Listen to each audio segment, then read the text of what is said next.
The Broncos made a pair of picks in round number 5, so we're going to break them both down for you guys here. As the first pick with 145 in the NFL Draft was Missouri cornerback Kris Abrams-Draine, and then we're going to get to the Notre Dame running back they selected in a few moments. But let's start things off by getting you guys familiar with the Mizzou DB.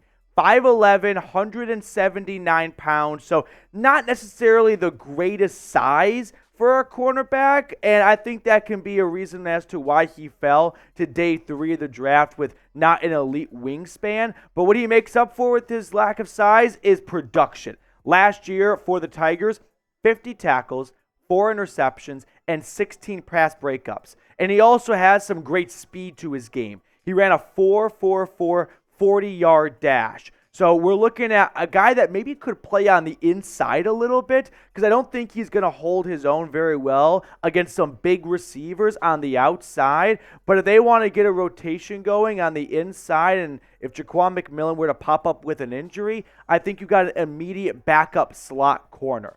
Now, Dane Brugler from The Athletic had this to say on Abrams-Draine.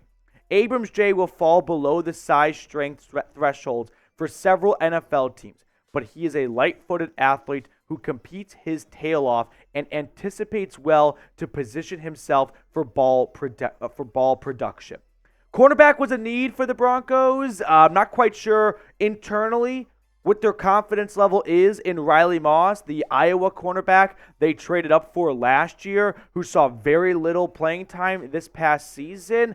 I know what they may say, but actions speak louder than words. And to me, this is a sign of they've got a lot of faith in their current DB room. Like, if they really need to feel the need to go out and get a starting cornerback, I think they would have addressed that earlier in the draft. But now they bring in some depth for a very important position, because the name of the game is to get an elite quarterback. And if you don't have one, then the name of the game is to stop the other team's elite cornerback.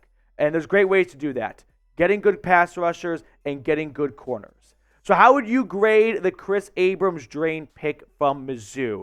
Really good ball production. He was a 3-year starter for the Tigers. Not too old-ish, yeah. He's going to turn 23 in October, so he's not one of the youngest, but he's not one of the oldest in this draft class. He doesn't have great wingspan or size, and that's going to lead to him maybe getting picked on a little bit if he gets found on the outside. But I think his speed and his ball production can make him a really good inside corner.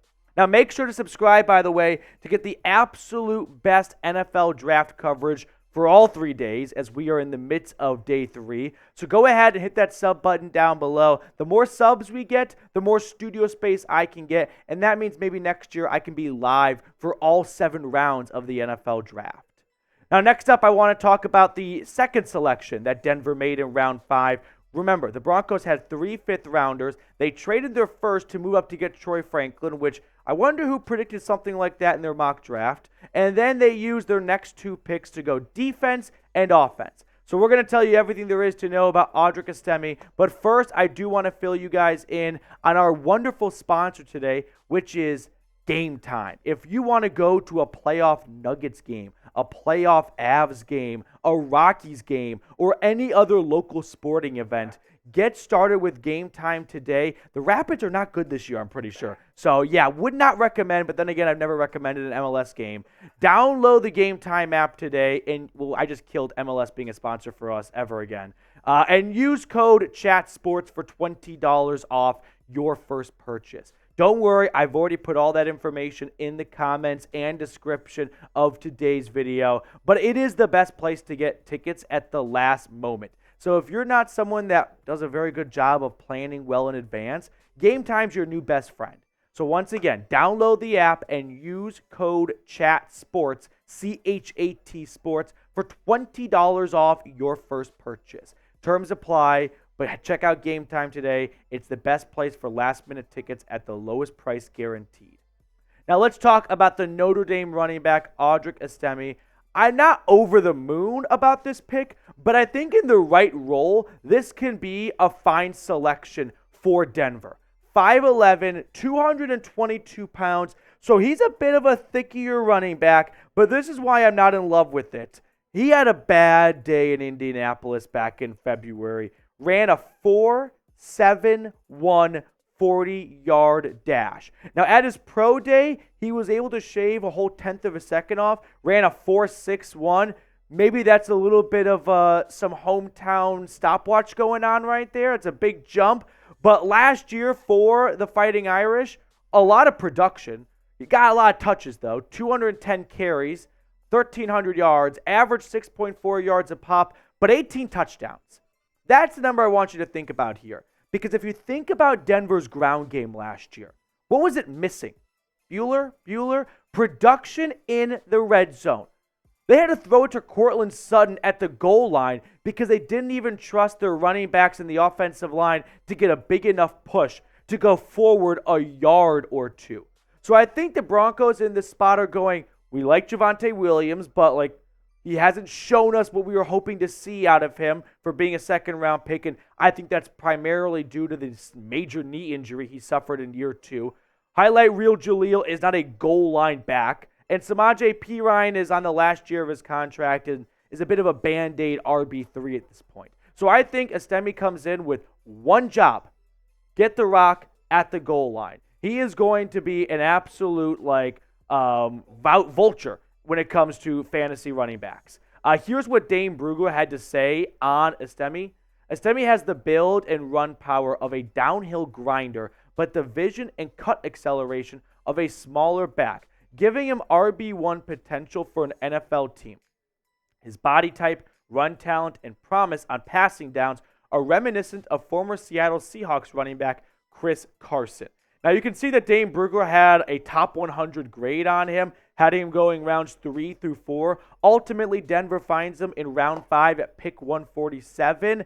I think this is just another good sign of this year's draft especially was just unbelievably top-heavy, that we're seeing just chaos right now in day 3 for where guys were supposed to go and where guys are ending up going. So for the Broncos, I don't dislike the addition of a running back. I am a little bit concerned that they have moved up to get a wide receiver and then not address a very major need for this team. Defensive line, they were the worst run-stopping unit in the NFL last year, and all they've done is add a backup defensive tackle or two. I thought that would be a bigger point of emphasis for them in the draft. Ultimately, I'm guessing Denver has a lot of faith in Vance Joseph to coach up this D-line and get them improved from where they were a year ago with minor personnel changes. So who do you want to see the Broncos draft next? They still have some more picks. They're still in round 6 and round 7. They made some trades. It's a little hard to keep track of all the moves they made so far, but drop a name for me in the comment section below. One more time, the Spark Notes version. The Broncos take Mizzou cornerback Kris Abrams-Draine. Really good productive player, really good speed, not great size or length. I project him to be more of an inside corner. Audric Estime is your new vulture. He will take all of the goal line touches. He's a round mound. He's Charles Barkley with pads on, and the goal is he can fall forward a yard and pick up a touchdown. So we're going to sign off. We'll see you guys in probably, an hour or so when Denver's back on the clock.